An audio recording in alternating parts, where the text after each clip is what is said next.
Long time ago, on the surface of the earth lived two great friends, the sun and the water.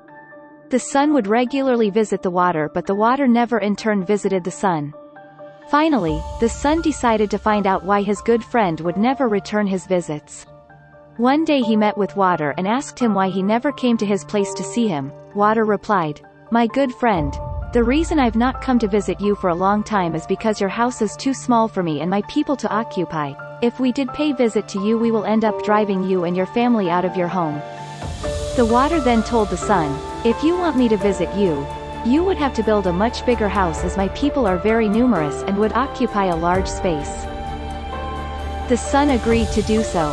Quickly, he returned home to his wife the moon, where he told her about his promise to Water. The following day, they began to build a huge house to entertain Water and his people. Soon enough the house was completed and Sun asked Water to come visit him. Upon arriving at the sun's place, one of Water's people yelled out to the sun asking if the building was suitable for Water to come in. "Yes, tell Water my friend to come in," answered the sun. Slowly, Water began to flow into the house, along with many other sea animals. At a point Water was deep into the house. He paused and asked the sun if it was still safe to continue coming in. Again the sun replied, "Yes, my friend." So Water along with its people continued moving in. Soon Water filled the building to the height of a man's head. Again he asked the sun if it was okay for him and his people to continue coming in, and again both the sun and the moon, unbeknownst of the outcome, replied yes. Water kept moving in and continued filling up the building. Soon the moon and the sun were forced to stay on top of the roof. Again Water asked the sun if it was safe for him and his people to continue coming in, and again the sun replied yes.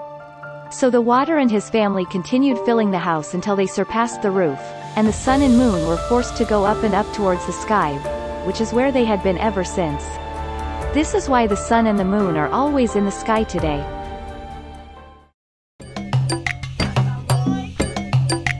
Once upon a time, there was a wise man named Mahmud.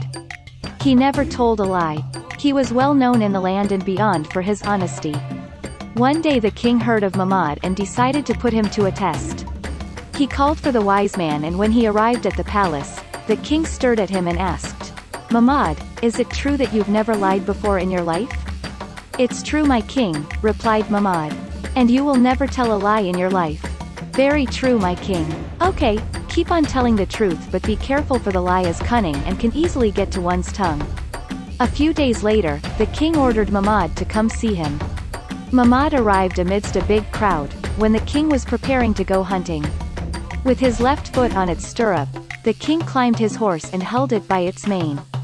"I want you to go to my palace and tell my wife the queen, that I will be with her during lunch. Tell her to make ready a big feast. You will have lunch with me then," said the king. Mahmud took a bow and left at once to inform the queen of the king's wish.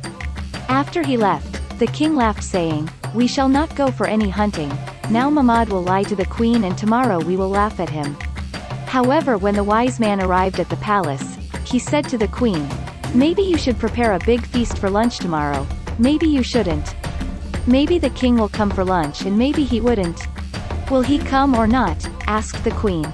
"I don't know if he put his right foot on the stirrup or his left foot on the ground when I left."